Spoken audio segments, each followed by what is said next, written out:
Hi there, folks. As you may have noticed over the last couple days, I've been giving Module 6 a pretty good overhaul, moving stuff around, changing deadlines, and just generally reorganizing the assignments that relate to your SA3 research project.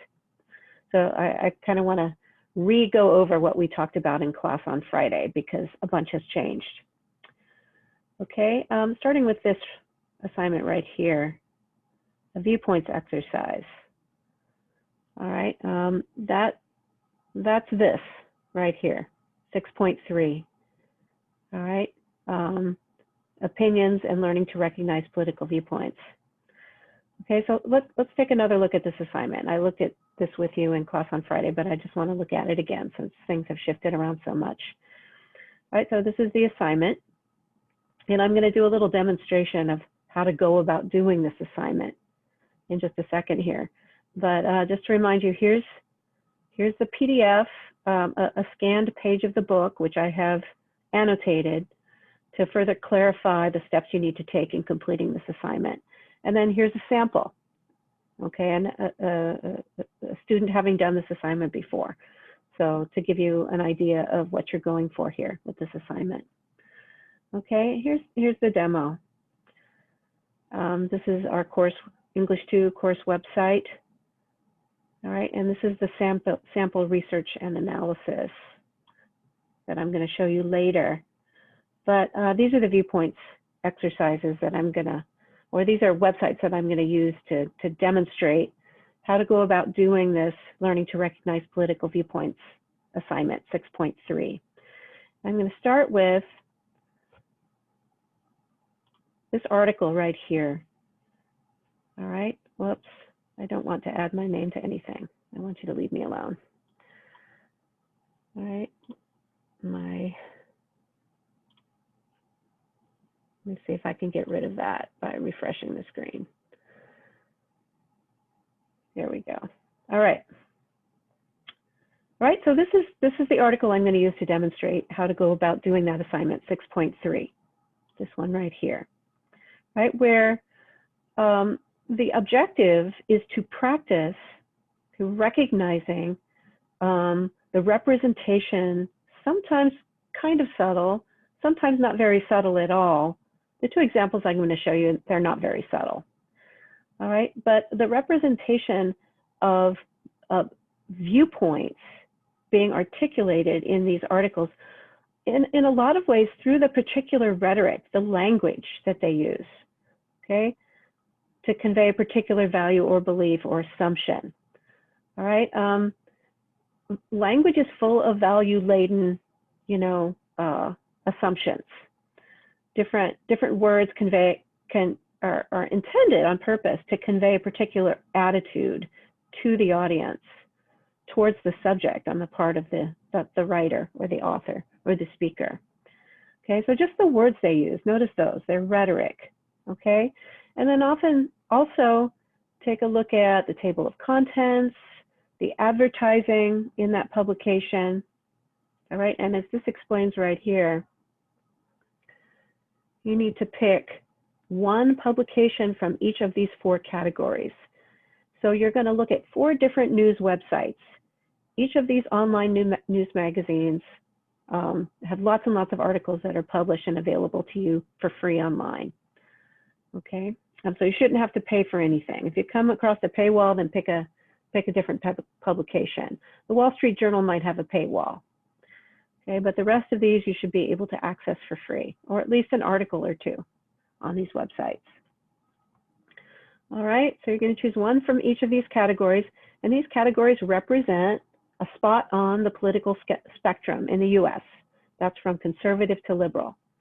Okay, there's stuff in the middle, and there's stuff on either extreme of a semi-centrist liberal viewpoint and a semi-centrist conservative viewpoint.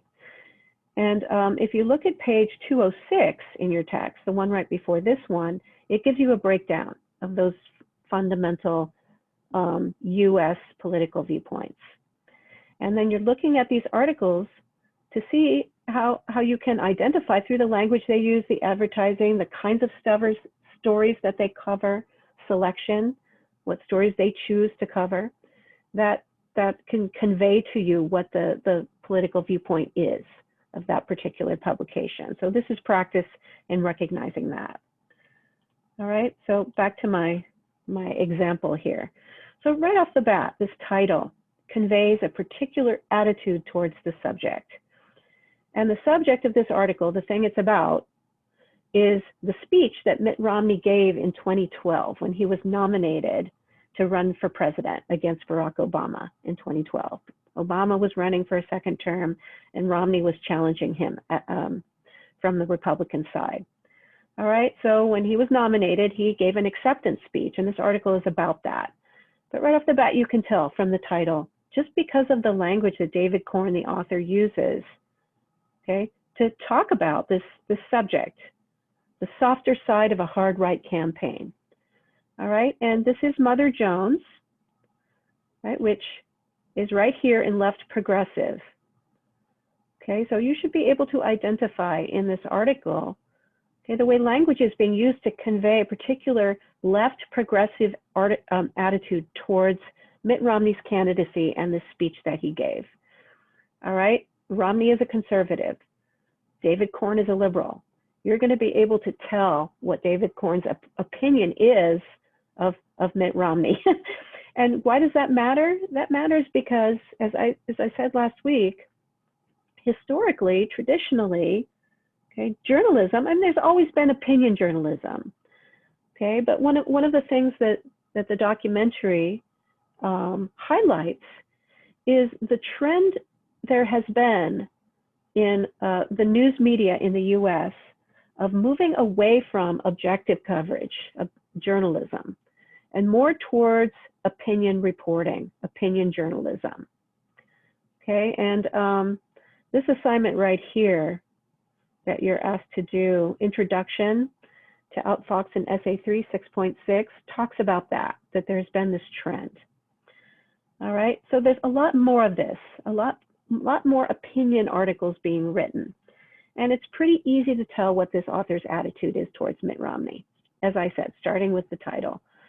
For David Corn's audience, a left progressive audience, hard right is going to be scary. That's going to be a scary concept, right?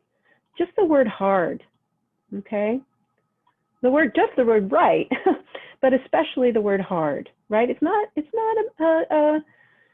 a centrist, Corn is arguing, right? Corn is arguing that despite what Mitt Romney says, and the way he tries to present himself as a centrist, and the message is, the subtext is, don't worry, liberals, okay? You don't have to worry.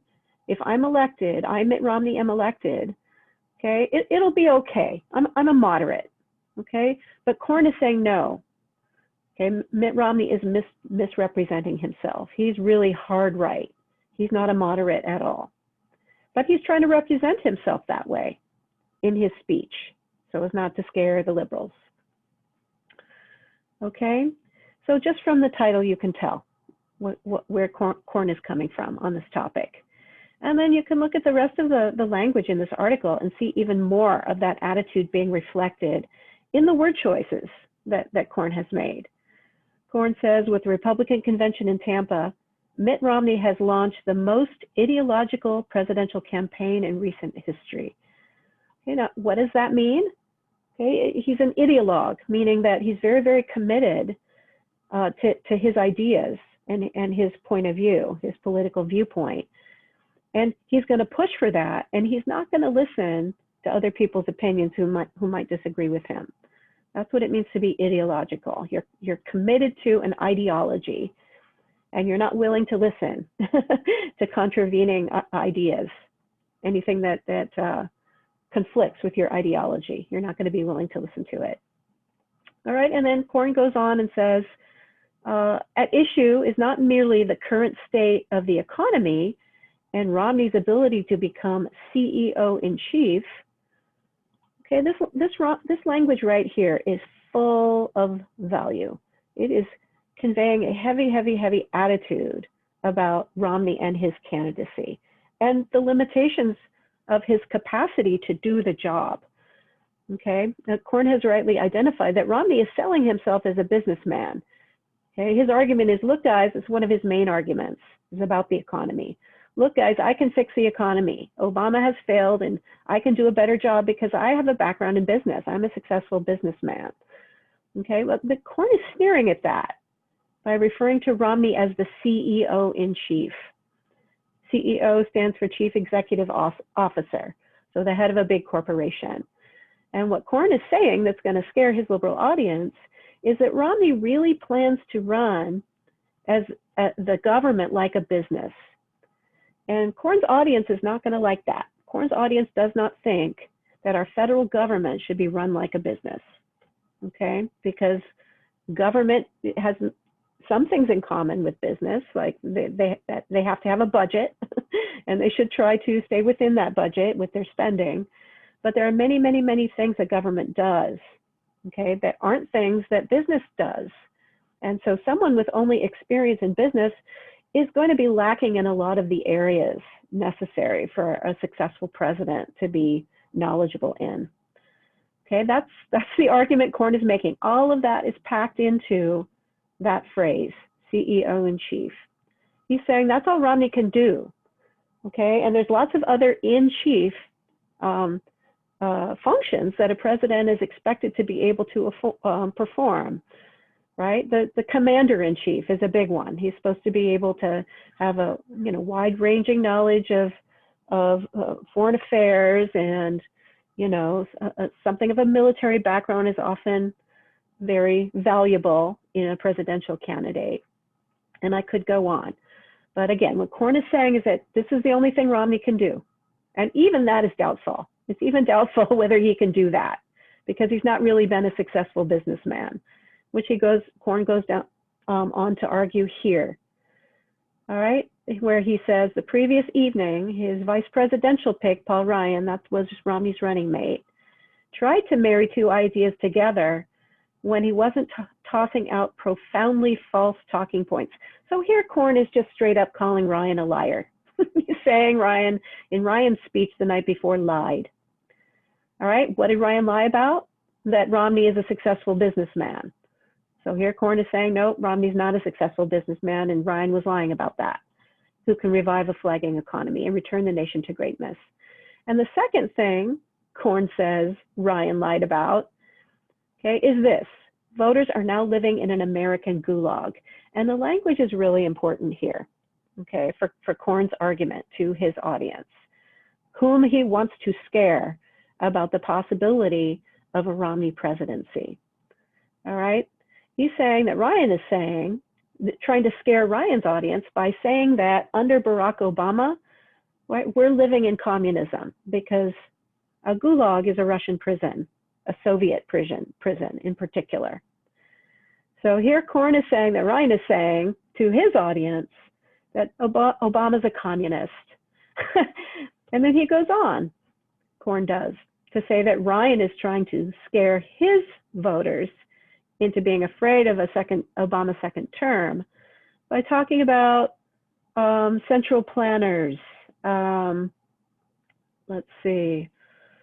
The basic freedoms have been destroyed, and sanctimonial central planners dictate citizens' lives and smother initiative and doom everyone to a life of entitlement and control. All right, so Korn is saying this is what Ryan said. Now, of course, Ryan didn't say explicitly any of this. Korn is putting words in Ryan's mouth, right, in order to persuade his audience to be afraid of a Romney-Ryan administration. Okay, so there's lots of fear-mongering going on. Korn is accusing Ryan of fear-mongering, and Korn is himself fear-mongering with this language, trying to scare his audience about Ryan and Romney being fascists. All right, whereas he's saying they're trying to scare their audience about Obama being a communist. And look, we're only on the first or second paragraph here. This article is full of that kind of thing. All right, let me go to my next example here. This one right here. Now, this article by Michelle Malkin, whom some of you may have been may be familiar with from Essay 1. Okay, this article was initially published in The Nation. And then when that came down, she republished it, Michelle did, on her own website. But what happened to my, oh, there it is, okay. So there's neoconservative. Where is it? Oh, the New Republic. I'm sorry, I got that wrong. It was originally published in the New Republic, which is a neoconservative publication. Okay, sometimes I get the titles of these publications with the word nation in them mixed up. But anyway, that's where it was originally published, on a neoconservative website. And you can see the anti-Obama presidency attitude all over this article. Michelle Malkin is not subtle. Just starting with the title here, Poser of the United States. Now, a poser, right, is somebody who is just pretending to do something, right? Someone who's just posing for a picture. And that's what Malkin is accusing of Barack Obama of doing here. Is not really leading, but just, you know, it's all theater, right? He's just pretending to lead as part of a marketing campaign for his candidacy. All right, she says the official Obama 2012 campaign slogan is forward. The operational motto of the Obama administration is cheese, as in say cheese, right? Which is what you're told to do, to smile when your photograph is going to be taken. And she goes on. She's a really good writer. Too bad she's such a terrible person, in my humble opinion. But she, like I said, she's a good writer. Look at these images that she uses in order to characterize the Obama presidency as being a facade, okay? Something without real substance. She says, from the hollow Greek columns to strategically released situation room candids. So hollow Greek columns, those are like styrofoam things, right? Or this is for a stage, right? This is staging, hollow Greek columns, not real ones. All right, and the paparazzi president. Paparazzi are people who follow celebrities around, okay? So she's calling Barack Obama just a empty celebrity who's more interested in being a rock star than he is in being president of the United States. He's put self-serving optics, the way a thing looks, that's optics, above all else. All right, and she talks about Kabuki Theater meets Potemkin Village Productions. There she's combining, quite artfully, I think, right, a reference to Japanese pantomime and Potemkin Village Productions. That's a Soviet film production company. Potemkin Village Productions. Battleship Potemkin is a classic of Soviet propaganda film. All right, and then she's talking about all the people who have died because of Hurricane Sandy. That's the time frame for this article having been published, 2012. Again, the context here is that US election between Romney and Obama for Obama's second term. All right, and we could go on. She talks about a gilded coffee cup, right? There's the coffee cup right there. It's got gold around the edges because it's the White House china, right? But she's trying to frame President Obama as some sort of elite, where he gets the gold coffee cup and everybody else drinks out of like crappy to-go containers, right? But otherwise, she would not have mentioned the fact that the cup has gold on it. Okay, she's trying to frame Obama in a particular way, not very flattering way. Okay, and like I said, this article is just full of language that conveys a particular attitude towards the subject. So that's what you're going for with this assignment right here, right? Look at the language that's being used in a particular article to convey the author's attitude towards the subject. And then just take notes about that. Okay, a set of notes for each of the 4 articles and publications that you look at. Okay, let me go back over here.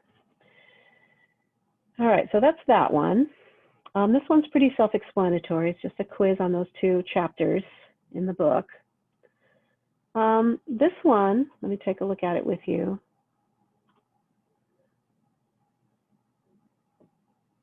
6.4. And again, I'm going over these again because they all had different names when I talked to you about them in class. I've done a bunch of renaming of things and moving stuff around, changing deadlines. Okay, so just do the odd numbered questions.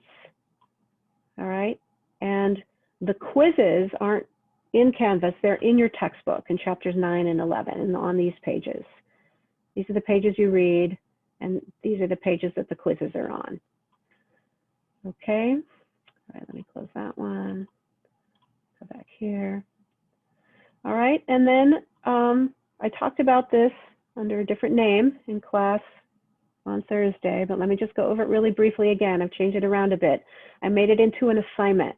So you're going to submit your notes, the notes that you take from reading through this lecture.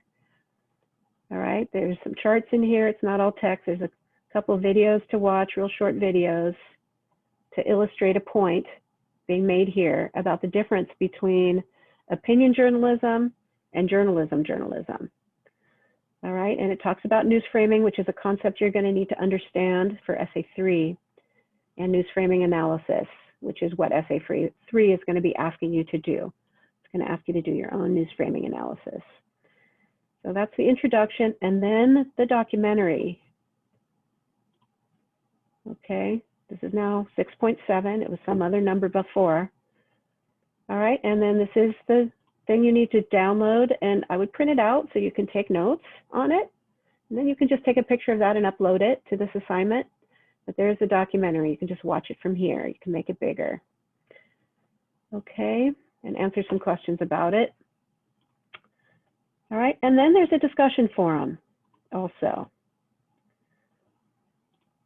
where you guys can talk about it to each other, to prepare for our big group discussion in class on the 23rd.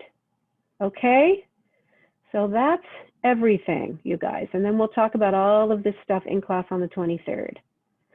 Okay, and I've got an assignment in Module 6 for that meeting all ready to go with a live link in it that will take you where you need to go.